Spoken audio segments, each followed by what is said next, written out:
The streets of Lourdes, still wrapped in night, lay silent beneath a low sky. A faint fog curled between the stone buildings, as if guarding the mystery that has lived there for more than a century. Every morning in this valley begins the same.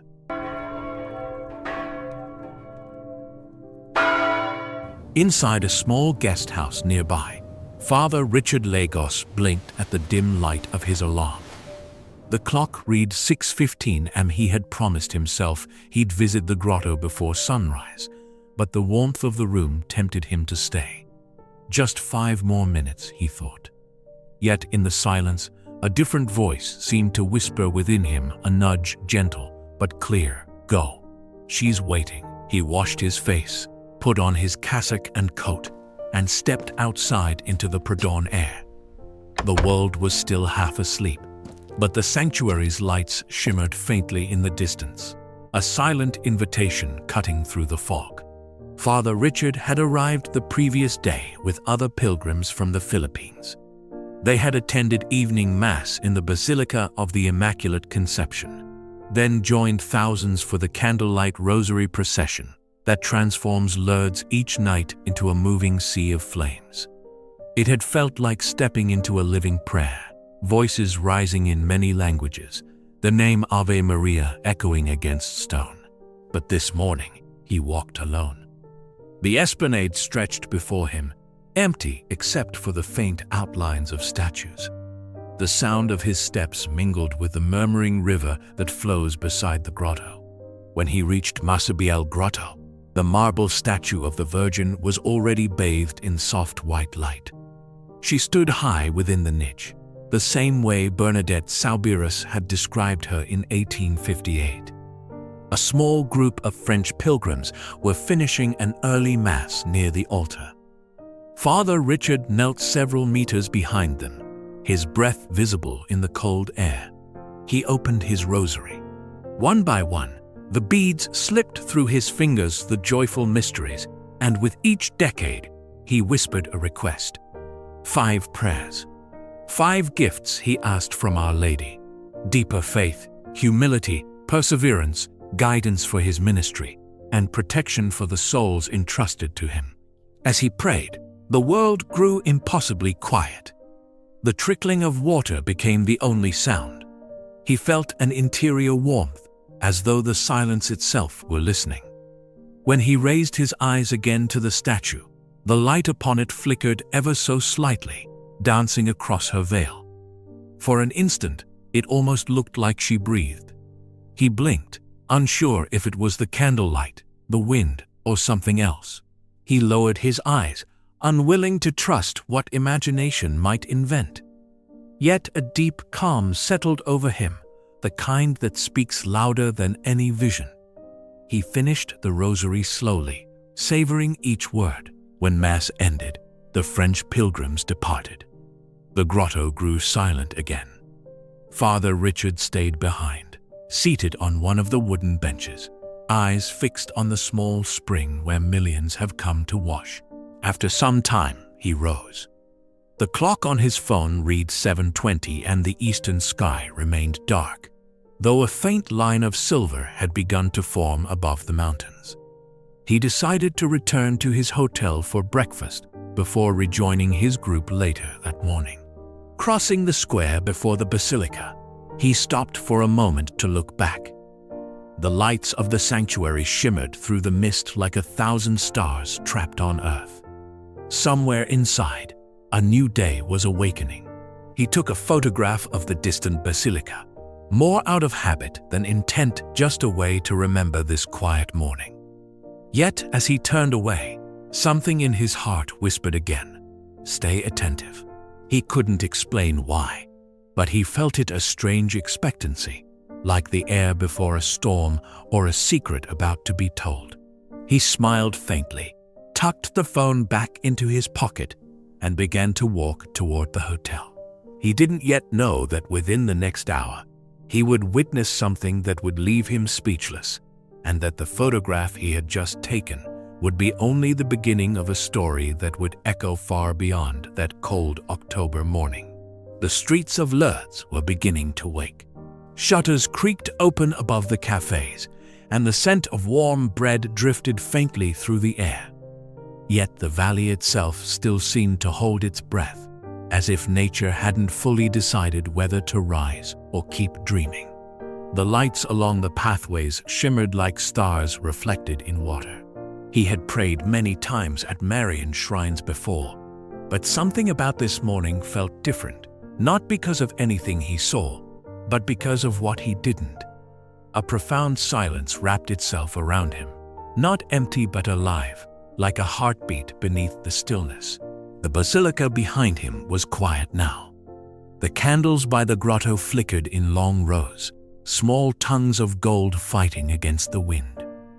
Father Richard stopped for a moment to look at the statue of the Virgin standing high on a pedestal near the square, the Immaculate Conception, her hands open, eyes lifted toward heaven. The light from the nearby lamps bathed her in a warm glow, soft yet commanding. He reached for his phone again and took another picture, mostly to capture the atmosphere. He was about to leave when he noticed the time 7:33, and the sun had not yet broken through. The sky remained a blend of violet and gray, heavy with clouds, but beginning to lighten along the horizon. He thought about the 5 petitions he had whispered earlier during his rosary. Each one had been deeply personal, and each had come from months of quiet struggle, a season of dryness in prayer, exhaustion in ministry, and longing for renewed strength. Coming to Lourdes was not a simple trip for him. It was a plea. He sat down on a stone bench near the open square, facing the basilica. Pilgrims passed occasionally, a few Italians, a Korean woman praying with a small rosary, and an elderly French couple who walked arm in arm toward the grotto. He smiled as they passed. The couple stopped not far ahead, gazing upward as though waiting for something. The woman held her husband's arm and whispered, but Father Richard couldn't hear what she said. He lowered his eyes and began to pray silently again. Above, the morning sky continued to change layer by layer. He thought of Saint Bernadette, the poor miller's daughter who had seen the lady in 1858. She too had come here in cold mornings, barefoot and trembling, drawn to a presence she couldn't explain. People had doubted her. Many mocked her. But she never changed her story. The lady smiled at her, called her by name, and taught her to pray. Maybe, Father Richard thought, the real miracle of Lourdes is not just in the healings, but in that smile, the way heaven keeps reaching down to remind us that we are loved. He noticed the couple still standing in the same place, motionless now, both looking toward the sky. Their stillness drew his attention. Something about the way they stared upward seemed transfixed. He felt a small shiver, though he couldn't tell if it came from the cold or from something else. He hesitated, debating whether to approach them or continue on to breakfast. But the tug in his heart returned the same quiet urging that had woken him earlier.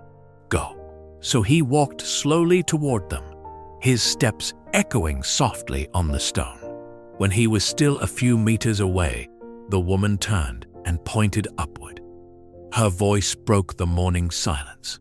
Look, can you see it? Father Richard lifted his eyes. At first, he saw only the gray of dawn. Then, something began to change. The clouds above the basilica shifted, parting slightly, letting through a wash of pale gold light. It stretched in an almost vertical column, soft, translucent, like the beginning of a vision that refused to reveal itself too soon. He froze where he stood. The couple's faces were lit by the strange glow. For a moment, no one moved. And then, before his eyes, the light began to take form. It started faintly, a vertical shimmer, gentle and silver. Then the shape widened, almost fluid, like a veil fluttering in slow motion. Gradually, the light condensed into an outline, delicate, curved, unmistakably human in figure. The woman beside him gasped. "It's her," she whispered, clutching her husband's hand. Father Richard's heart pounded. He tried to steady his breathing. The form hovered silently, its edges soft yet defined. Within the glow, a faint blue tint appeared, the same color as the sash on the statue of Our Lady inside the grotto. The light rippled, moved, then steadied. To his eyes, it looked as though a woman in white stood above the sanctuary, her hands folded as if in prayer. He felt no fear, only awe. Around him, others were speaking softly in their own languages, words of disbelief and praise overlapping like waves. Ave Maria, mon Dieu. It's her. It's really her. Father Richard reached for his phone with trembling hands. He aimed the camera toward the sky and pressed the shutter. The screen lit up with the image, faint but visible, a shape within the clouds, unlike anything he had seen before. He took another photo, then another. The couple beside him tried to do the same, but their cameras seemed to catch only light, no form, no figure, just brightness. He turned his phone again toward the glow. This time, the outline appeared sharper, the curvature of a robe, the gentle tilt of a head, a faint glimmer around the hands. He whispered, almost to himself, Our Lady. No sound answered, only the faint breeze that rustled through the square. For several minutes, the light remained shifting, shimmering, yet never dispersing entirely. It hovered like a living flame suspended in the sky. Then, as quickly as it had appeared, it began to fade. The blue tone softened back into gray, the shape dissolved, and the morning clouds returned, swallowing what was left of the vision. A heavy silence fell. Father Richard lowered his phone. The woman beside him was crying softly. Her husband held her shoulder, whispering a prayer in French. The Korean pilgrim made the sign of the cross, her eyes wide with quiet reverence. For a few seconds, no one spoke. Then, almost suddenly, the woman pointed again. There she's back. Father Richard looked up. The light had returned weaker now, as though made of mist. But there it was again, the same graceful silhouette, barely visible yet impossible to ignore. It shimmered for only a few seconds before vanishing completely, and then the sky was empty once more. Father Richard stood still, the cold forgotten. His heart was burning. He wanted to speak, to say something, but no words came. What can one say when heaven seems to open, even for a moment? He turned to the woman. "May I?" he asked, gesturing for her to take a photo of him with the phenomenon behind. She nodded, lifting her phone. But before she could press the button, the image was gone again, as if the light itself refused to be captured twice. The priest exhaled slowly, lowering his head. He knew that whatever had just occurred would stay with him forever, whether the world believed it or not. He returned to the bench and sat down, trying to make sense of what he had seen. His thoughts drifted to Bernadette, the young visionary who once knelt in that same valley, laughed at, doubted, accused of seeing illusions. He understood her better now, not because he had seen what she saw, but because he realized how impossible it is to describe something that feels both real and unreachable.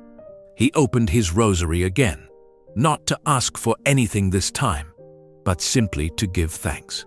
"O Mary, conceived without sin, pray for us who have recourse to thee." The words flowed like breath. He thought of all the people who had come to Lourdes for healing, carrying pain in their bodies and hearts. How many had prayed beneath that same sky, hoping for a sign? And now, in some mysterious way, heaven had answered not with thunder or fire, but with light. When he finally stood to leave, the sun had risen above the mountains, bathing the sanctuary in gold. Pilgrims were arriving now by the hundreds, unaware of what had just occurred. To them, it was simply another morning at Lourdes.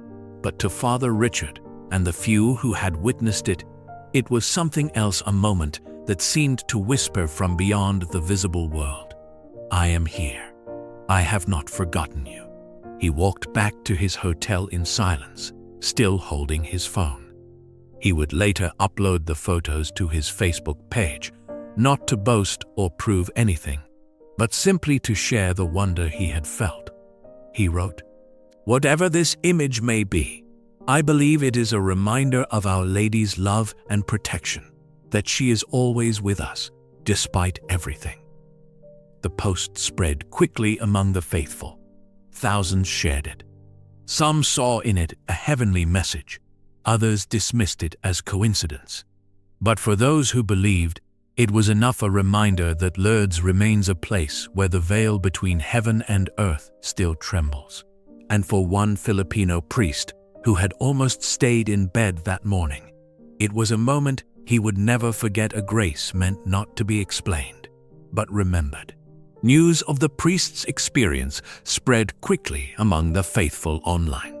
Screens lit up across the world as Catholics read his account and gazed at the photograph, a faint figure formed of light, hovering over the sanctuary. Some wept, some questioned, others simply prayed. But Father Richard never called it an apparition. He called it a sign. And perhaps that's what Lourdes has always been, a place of signs, quiet and persistent, that point beyond the visible world. Every year, millions of pilgrims come here from every corner of the earth. They come on crutches, in wheelchairs, on stretchers. Some are carried by volunteers, others push themselves with trembling hands. They come with prayers written on paper, with tears, with questions that medicine cannot answer. And they leave, if not cured in body, then changed in soul. Lourdes is not a place of spectacle. It is a place of encounter where faith walks hand in hand with fragility. The story of Bernadette Soubirous, the poor shepherd girl of 1858, still echoes through its streets. She saw a beautiful lady, dressed in white, who smiled at her and called her by name. The lady taught her to pray, to do penance, and to dig in the mud for a spring.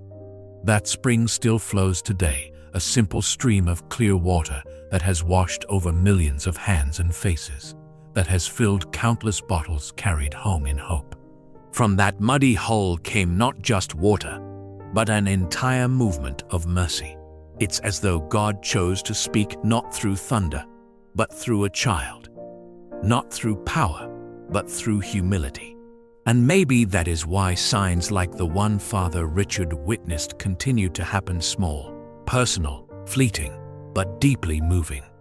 They are reminders that heaven does not shout, it whispers. Theologians say there are two kinds of miracles: the miracle of power, where laws of nature seem suspended, and the miracle of presence, where a person encounters God in a way that transforms them forever, even if nothing physical changes. What happened above the grotto that October morning may belong to the second kind. It didn't draw crowds or headlines. It didn't leave a mark in the sky, but it left a mark in a heart. And perhaps that's how Mary works, quietly, motherly, drawing near to those who least expect it. Father Richard would later write that when he saw the light, he didn't feel fear or shock, only a deep, overwhelming peace, the same peace that had filled his heart during the rosary. It was as though heaven had answered him in the same language he had used that morning, not with words, but with presence. He had asked for 5 gifts, one for each joyful mystery. And what he received was joy itself, the joy of knowing he had been heard. In the years since Bernadette's apparitions, Lourdes has seen over 7,000 recorded cases of healing, of which only 72 have been officially recognized as miraculous by the Church. The process is slow, meticulous, and scientific. A cure must be instant, complete, lasting, and without medical explanation. For every one miracle declared, hundreds more remain known only to the people who lived them. Yet the Church teaches that not all grace can be measured. Some healings occur within the soul in silence, in reconciliation, in forgiveness, in the courage to keep living. In that sense, every sincere prayer at Lourdes becomes a kind of miracle, and every pilgrim who leaves with renewed hope carries proof that God still touches lives in ways unseen. Father Richard's experience fits within this mystery. He never claimed that the light he saw was Mary herself descending from heaven. He only said that, for a few moments, the air above the sanctuary seemed to glow with love. And that is enough, because even the smallest sign, when received with faith, can reignite the hearts of millions. It's easy to look for explanations, reflection, lens flare, illusion, and perhaps there are natural ones. The Church itself encourages prudence in these matters. But what cannot be dismissed is the fruit that follows.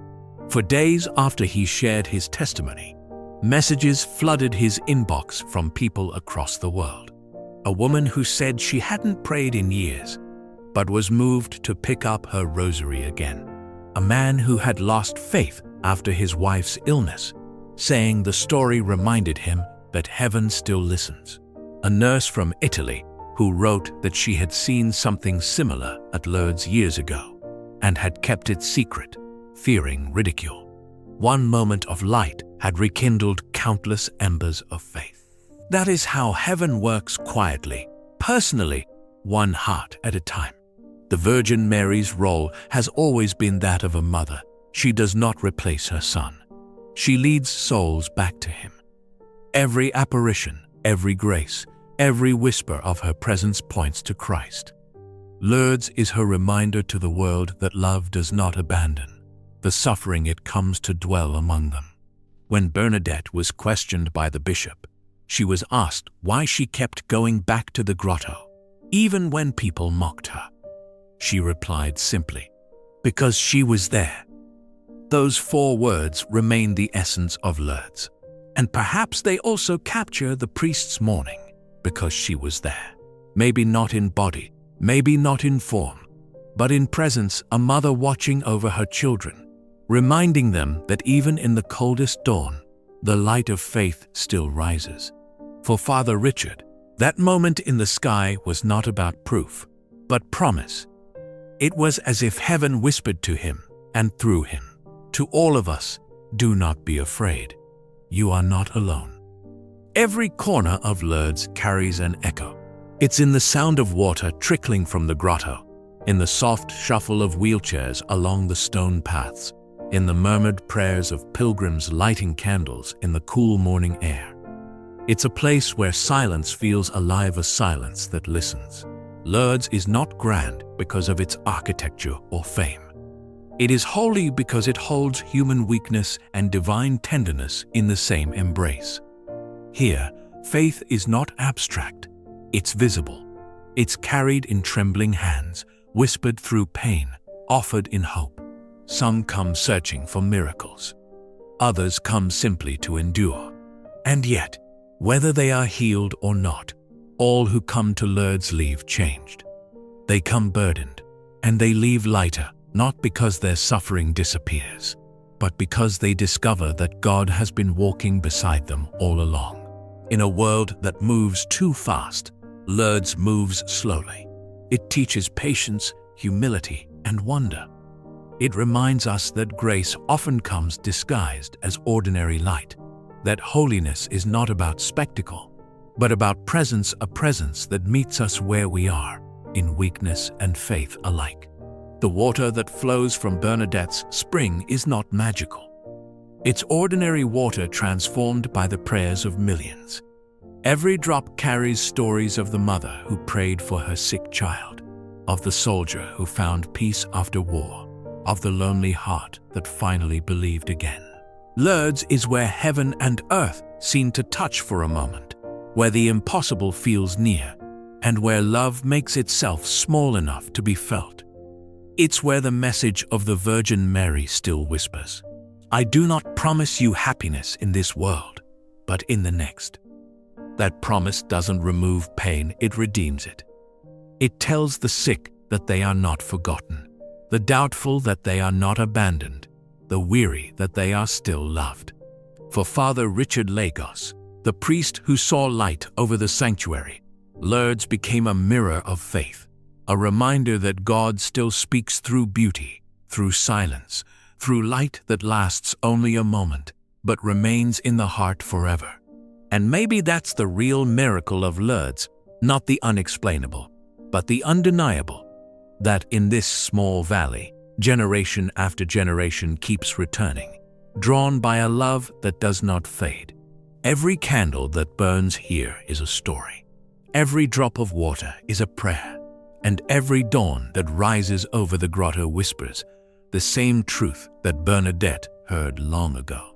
She is here.